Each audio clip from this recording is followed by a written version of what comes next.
guys, how's it going, man? Craig here. Today I'm going to talk about white privileges and really depending on how you define it. But this is how I define it. So my name is Craig. I'm a relationship coach, and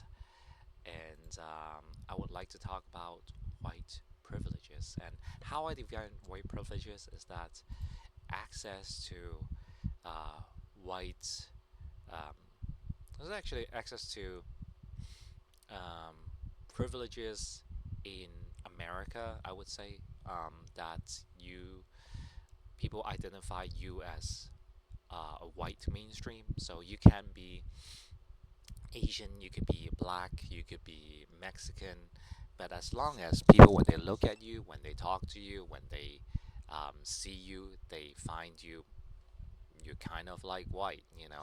So they put their head guards down and go on with it. So first of all, I have to say is employment. Employment is a very, very, very big thing. In America, has tons of employment, tons of jobs. They're not very good, and in terms of labor market, there are like blue collar. There is not as much discrimination. There isn't everybody's white and stuff like that. There is no such thing. So first of all, the employment market, let's say for example for software companies, I have to say software companies, law firms, stuff like that, all white.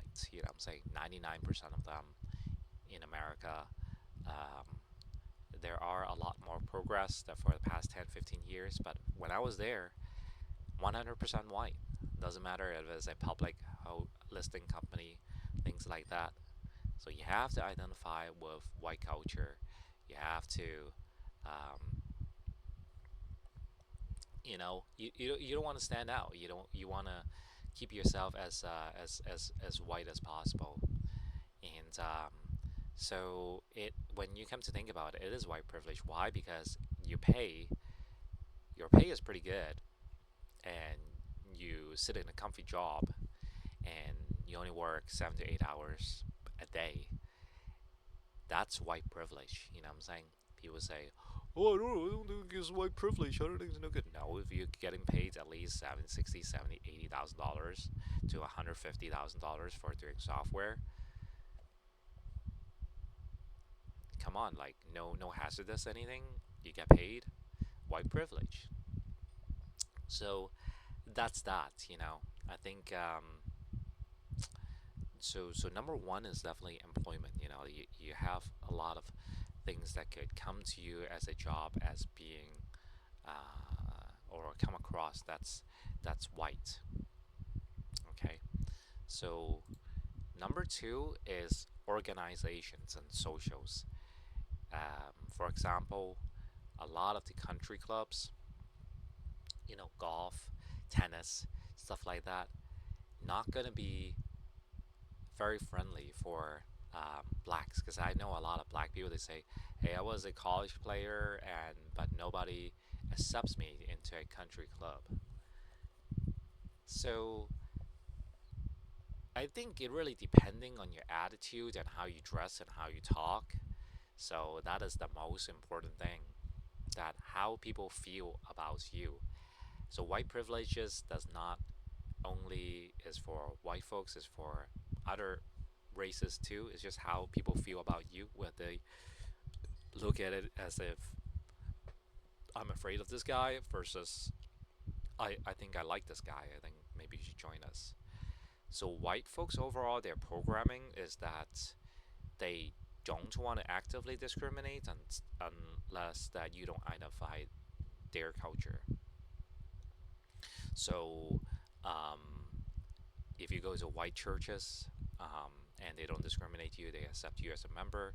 If you go to um, if you go to let's say the country clubs, they automatically let you in. You just pay the money, you're in, and the people call you up. They want you to be on their team and things like that. So for me, I mean, looking back, definitely I was eating up like tons of white privileges back in the U.S. I was eating up more than most Asians are, most blacks are. I was in a white job, twice, even maybe three times. Like the last time I did not take the offer. So, and then also the last job was, and then what else? Like churches, like lots of churches, people they wanted me to be there, you know, so to diversify, and they don't dislike me. I'm saying they don't dislike me, but you have to do something for them. You have to go to China or other places to kind of spread the gospel. But hey, the price to pay is to get a nice white church girl. So there are a lot of like strategies that you can win if you want to do it. You know what I'm saying? If you think it's good stuff. I mean, look, you could be very proud Asian. You could be very proud blacks. You don't have to do this. Please don't do it if you don't want to. You know what I'm saying? Um, but that's the way to kind of get in. And actually, when everything comes into full circle, let's say for example, you go to a church, white church, where people like say good things about you. You get a nice girl, you get a nice job at the end because people would say like, oh, well, he was working in like blah blah blah software company, and then it's like, yeah, you're right. Like he was in my church. He's a great guy. So when they have these conversation, they reinforces you that you're a good person, and then you get a slap on the wrist if something bad happens. And that's the most important thing is that people will mess up in life, and you got to get that slap in the wrist at least one or twice, or else you don't want to be finished. You know what I'm saying? That's not good. It's getting a little bit, you know, cold here. And let's see what else. Law enforcements. Um, Actually, let's go to dating first. In terms of dating, I think if you if you're naturally white, obviously nothing to talk about. You could date any type of race spectrum from black all the way to um, the most palest white, like Norwegians. When you are somewhere in between that spectrum, then in America especially, then you have to decide that what type of woman you actually want to date. Now, when you are a um, Asian or Mexican, you want to date then the darker color scheme. It's going to be easier. But when you go on the lighter color scheme, there are going to be some definitely like a tougher to go up. You know what I'm saying? So you need other white things to make you white. Let's say, for example, play with white sport.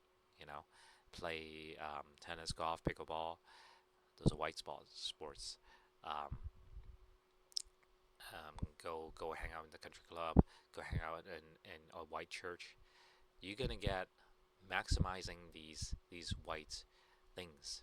So if that's just what you're going for, these type of girls and these people, these social circle, then is the way to go. Is the way to go. Is a very, very good way to go, and you will become successful in that perspective.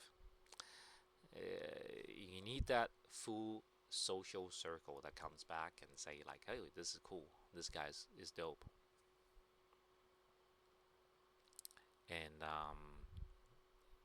yeah, that's the thing. And for me, I think it's definitely very important to get that validation, especially back in the days.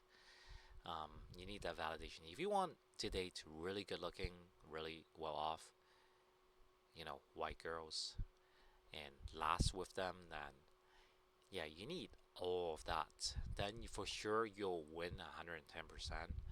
Of course, definitely depending on how you look, it'll be a lot better if you are over 5'10", 5'11", and then pretty decent looking, pretty in shape. Then of course, all those things together is gonna kind of come to fruition. You're gonna win a lot. You're gonna kick butt.